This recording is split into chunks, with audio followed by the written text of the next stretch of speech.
Okay, hello everybody. I'm Brianne and I'm here a couple of times today to talk to you about a couple of different things. The first one is EYFS, the Forgotten Active Years. So I'll just introduce myself, but some of you know, some of you don't. At ProSport, I'm Head of Quality Assurance, Programme and Staff Development, and in the past I was a teacher for 10 years. I was an early years lead for the first half of my career and then moved on to being Head of PE for the second half, including being a PSHE lead as well. So I can kind of come from both sides of the story, coaching and teaching, which comes in handy, especially in this role. So I should be able to answer any questions, hopefully. If we have any, you can drop them in the chat box at any time, or just feel free to interrupt me. There will be time at the end as well.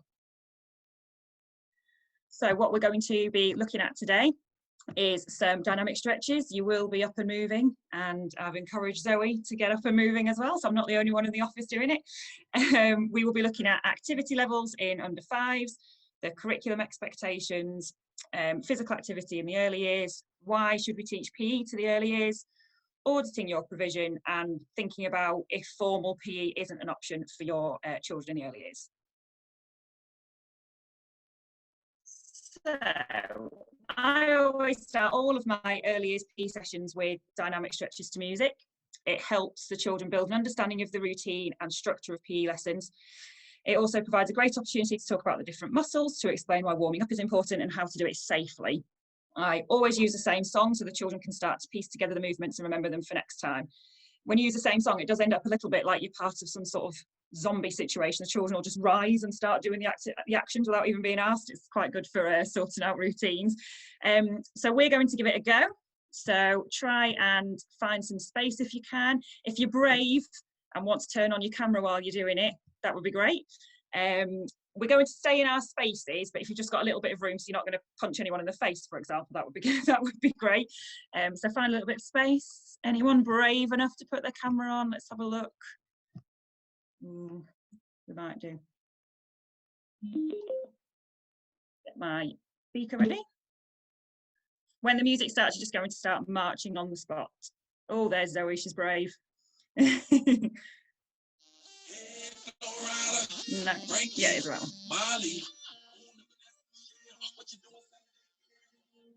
Okay, on the spot.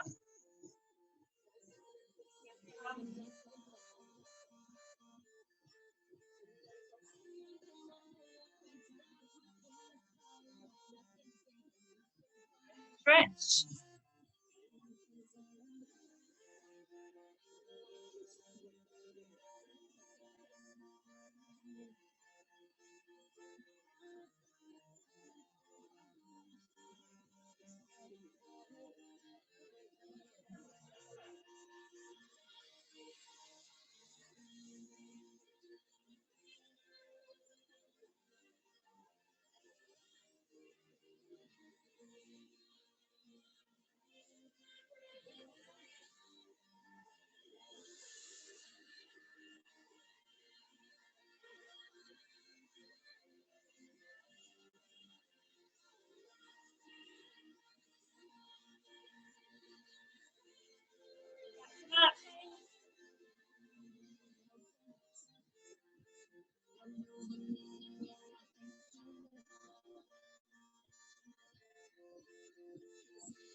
Ready to stretch again?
I'm going to come to the side in this one.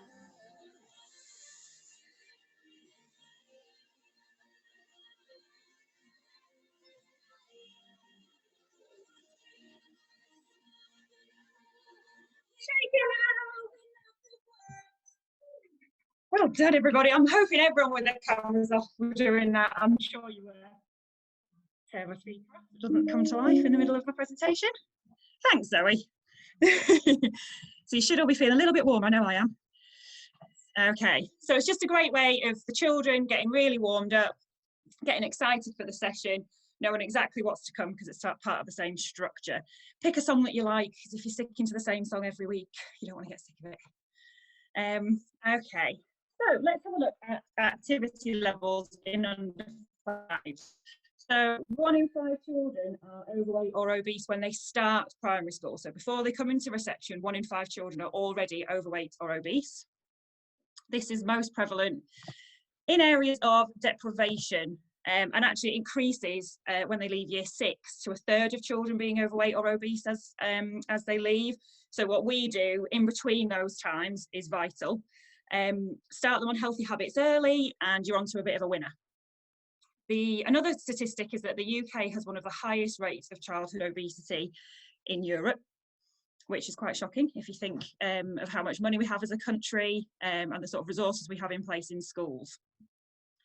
Under 5 should do 3 hours, which is 180 minutes of physical activity every day. I think a lot of people think that it's the same numbers as it is for the slightly older children. Actually, under 5 should be active for a lot of their day. And active play is anything that makes a child feel out of breath. So your dynamic stretches would count towards your active play. We'll have a look a bit later on as to what else can count towards it as well. Time spent being sedentary should be minimised. For example, sitting for prolonged periods of time or being restrained in a car seat or a pushchair. I'm sure you've all got children in your reception classes that get picked up and put straight into a pushchair. I know I did. It's actually really detrimental to a child's health to be sort of squished and sat down for a long time if they're aged under 5, which was new to me until recently when I was having a look. I didn't realise, I knew it wasn't good for them, but I didn't realise it was actually detrimental to their health. So the expectations of the curriculum. The current early years curriculum splits physical development into 2 areas, moving and handling and health and self-care. This curriculum focuses on physical movement and how a child can look after themselves. So that's the development matters document on the right that you'll probably be familiar with. The new curriculum, which should be coming into play this September, has changed this focus to gross motor skills and fine motor skills. This version of the curriculum looks much closer at physicality, both on a large and small scale. We think that this is great for PE and sports specialists. There's a much clearer focus on what you should be looking at in terms of physical skills that need to be developed by these children in that period. The Year 1 curriculum then moves on to focusing on children developing their fundamental movement skills through simple activities, team games and individual challenges. So again, we think there's good progression there from the newer curriculum that's coming into play, moving into the Year 1 curriculum. It just seems to make a little bit more sense, a bit easier for us to follow and better to kind of see how the children should be progressing as they get older. So having a little bit of a closer look at the new development matters. So it's split into ages in years and year groups as opposed to ages in months, which again makes it a bit easier to follow. It has a much clearer focus on physical movement, as I've mentioned before. It gives some really clear examples of how to help a child achieve the statement. So the current curriculum does give examples, but sometimes they're a bit woolly or a bit unclear. When I've been having a look at what will be coming into play in September, it's really, really clear with some really good examples of what can be done to make sure the statements are met. It mentions PE-specific activities such as gymnastics and dance, which it hasn't done before, so that's really good news for us. It highlights the importance of providing a range of equipment for children to use. So lots of different examples of equipment, which I'll come on to later on. It's just a much better document in terms of giving you ideas of resources and activities. It discusses health and well-being as part of everyday conversations with those children. which is really, really important. If you link back to the statistics that I mentioned at the start, making sure we're talking about health and wellbeing every day is key. And it includes observation checkpoints as reminders to monitor a child's progress during and at the end of each age banding. And it comes with tips to help if a child's not progressing at the appropriate rate. When you're looking at the document, it's almost like there's a stop sign telling you to make sure you do these observations. Working in the early years, observations are key and a regular occurrence every day, but it's always good to have a little bit of a reminder at certain stages where to stop and have a look. So overall, we think this curriculum should be easier to follow and track in PE specifically than the previous development matters literature. For all the reasons above, it's a bit easier to read as well, just as a document, it's easier to follow. And like I said, it uses the language that kind of speaks to our specialism, which is great. So what does physical activity look like in early year settings? So as I was talking about active play, so it can be active play outside, so that's activities where children feel out of breath outside and inside. PE lessons, any PE lessons that they might take part in, playtimes and lunchtimes, any active travel to and from school. All of those above activities count towards a child's 3 hours. But remember, we don't have to reach all 3 hours in school. Being active at home counts as well. I think sometimes there's a bit of a pressure on early year settings and schools to make sure that they do everything, and actually 3 hours is across the whole day. Oh, I'll just let somebody in. All right. It's not all up to us. There's good habits that we can get into and there's good things we can implement in school, but we don't have to do everything. Actually, if we just go back to that one, if we just have a look in the chat box, if anyone wants to say what they do, if there's anything different that they do, a different sort of initiative that they have in place in their earlier settings, that would be good. If I can find the chat box. Oh no, I feel like I've given myself a job here.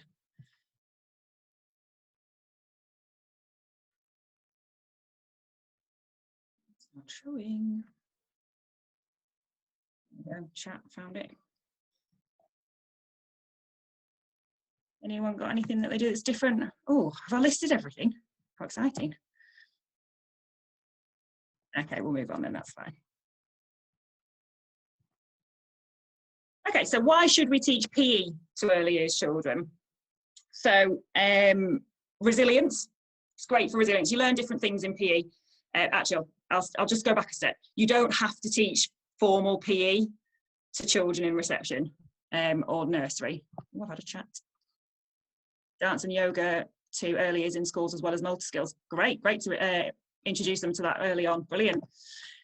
So formal PE sessions don't have to take place within the early years curriculum. So don't worry if you're panicking thinking, oh, hold on, we don't do it. They don't have to. It's just, if you can, there are some really, really good reasons as to why you should. So the first one is it teaches them resilience. There's a lot more competition involved in PE, which you don't always get in the active play side of early years.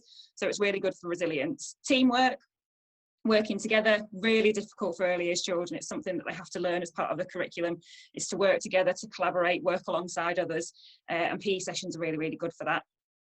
It helps them understand behaviour expectations. So active play outside or active play in their continuous provision inside, they're kind of doing what they want to be doing and how they want to do it. Whereas in PE, there's some more formal rules. So there's some, for example, the dynamic stretches, they need to be in a space, they need to be quiet, they need to be following instructions. So it's really good for helping them understand early behaviour expectations. It teaches them patience. They might need to wait a turn to get some equipment, or they might need to sit and listen for a couple of minutes as to what the instruction is. Really difficult for early years children, but it is good to help teach them that skill. It also teaches children specific skills that aren't easily taught in other areas of the curriculum. So there's some things in there, like I said, it mentions gymnastics specifically, it mentions dance. It's unlikely you're going to be getting some gymnastic skills in your maths carpet session. So it's really good to sort of include that in your PE sessions if you can. It exposes children to the wider school life. So like I said, it's not a written requirement to have PE in the early years, but it does have its benefits if you can. They'll see that other children taking part in PE, they'll be able to join in with their peers or their siblings as to what's going on in school. A lot of the time, because the curriculum's different and the classrooms are different, they can't really bond with the other children in school. It's a good way of sort of bringing them together. And it exposes children to working in a formal, structured manner. I'm not saying that you should be doing that all the time in early years, absolutely not. But sometimes if it's a good way of just sort of helping them understand it ready for year one, so it's not such a big shock. And also, I know in my previous school, the children did PE in the main hall, which was a different part of the school. So it's also helping them understand how to walk up the corridor, how to get into a room quietly, and all of those kind of things that actually a lot of the time the early years children are kind of left behind with.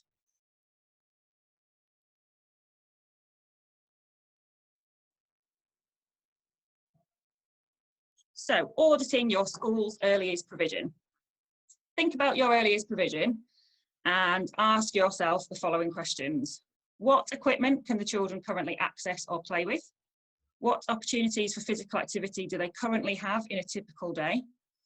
Are there big differences between different days? For example, is a Monday really, really active and a Friday you don't have time to fit any of it in? Do the children receive any formal PE sessions? How do you approach those children who are more sedentary? And is there anything else you could offer? So just have a think now, give you a couple of minutes to have a think. If you want to share anything in the chat box, that would be great. Anything else that you can offer? Oh, sorry, I missed Cheryl's comment about Go Noodle. Oh, great, I love Go Noodle. Children love Go Noodle as well. That's a great one. So have a think about those questions. If there's anything that you can say that you've worked out, you think, oh yeah, actually, Tuesday is great for getting them physically active, and then a Wednesday, we just don't have time. It would be great to sort of put that in the chat box so everyone can bond over the fact that we're struggling with time. Or you might be thinking, actually, we've just invested in this great equipment that other people could benefit from knowing about. So just pop that in the chat box. I will stand here and wait until someone does.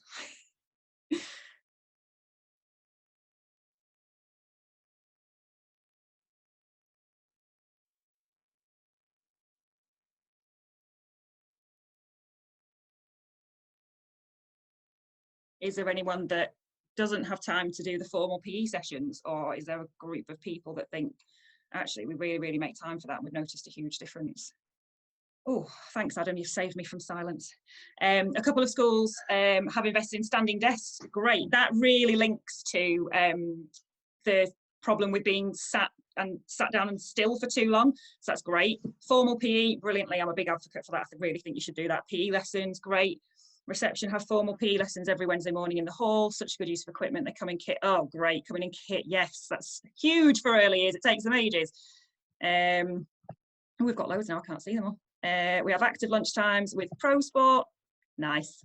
We do PE every week, focusing on fundamental skills and recapping over skills each week. Yeah, it's really, really important with the early is to make sure you keep covering the same skills over and over. They will forget them if you don't keep going over them. You really want to embed those fundamental skills. The outdoor areas has some active tasks. Great. Nurseries are working, do dance in the mornings to wake them up on the Friday last day of the week. Yes, little ones really struggle when it comes to the end of the week. It's great to get something to get them active and moving again in the morning. Dance, or even like the yoga flow type thing that we did earlier would be great for that. Getting them moving again. They're so tired on a Friday. I used to do PE on a Friday with reception. It was great just to boost them for that final day. Oh, a bike track. Lovely. And do you have a variety of different bikes, just to put you on the spot, different equipment that they can use on the track? Excellent. Nice quick answer there, like that. Great. Thanks, everyone. That was really good. That was a really good little chat. Yeah, balance bikes, brilliant. Great for the early years. Yeah, bikes as well. Brilliant. My experience of having formal PE sessions when I was teaching was I worked in a really, really big school in Manchester, and we had one year group that had 3 classes. So when they went swimming for one of their sessions, I kind of had a free session to play with, and I used it with the reception class. So the reception class, they had 2 sessions each week, and not only were they much more skilled by the time they got to, I left when they were in year 4, they were much more skilled, but also with the height and weight measurements taken, they were the healthiest year group in the entire school, compared to every other year group, purely because they'd had those extra sessions in reception. I was pleased and really surprised when those results came through. It just shows how important it is. So Hannah does PE lessons every Tuesday afternoon. Great, really, really good. It's nice to see people doing it formal PE with the early years, especially when it's not a necessity of the curriculum. Is there anything else you could offer? Anything else that you think, oh, actually, it'd be really good to offer that?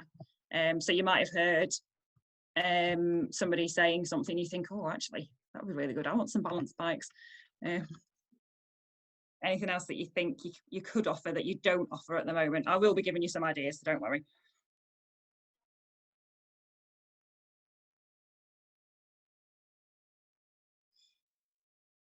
I think I can see people typing.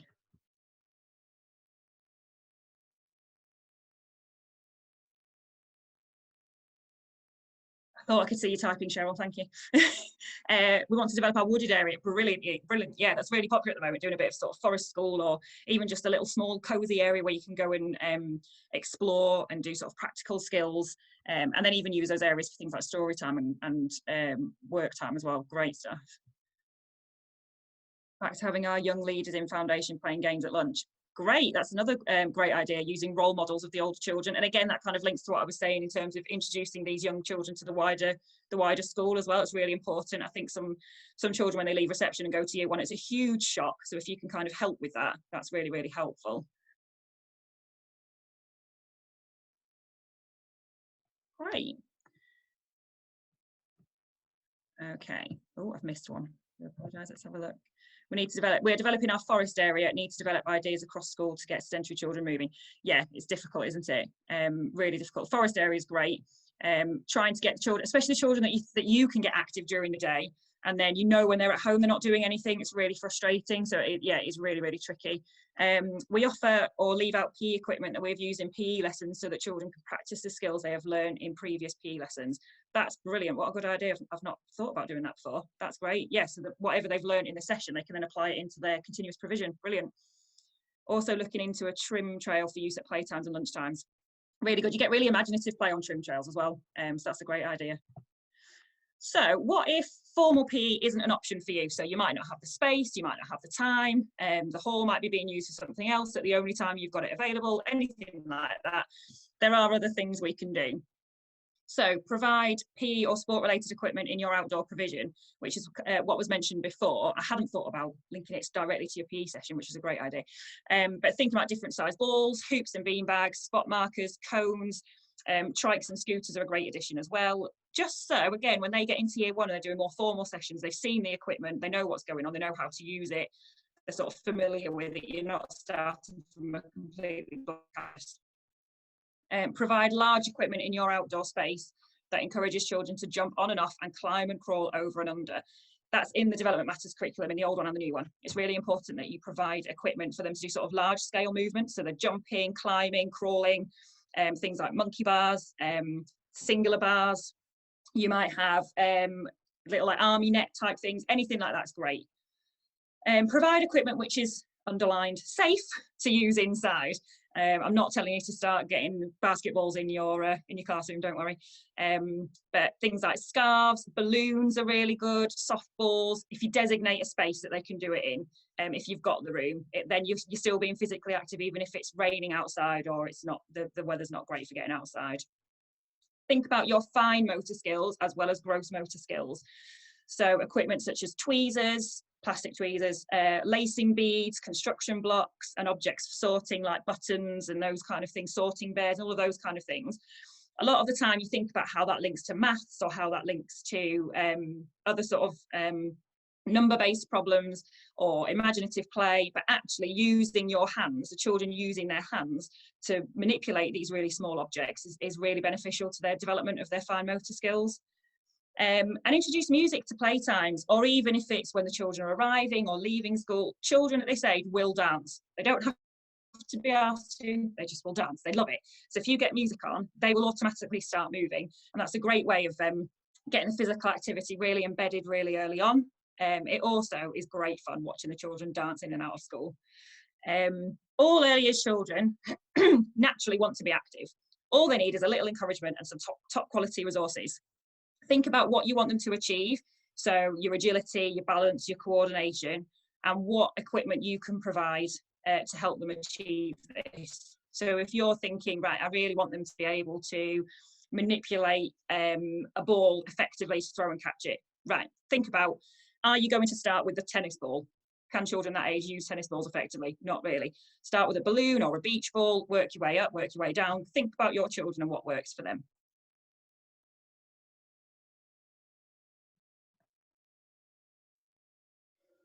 Okay, so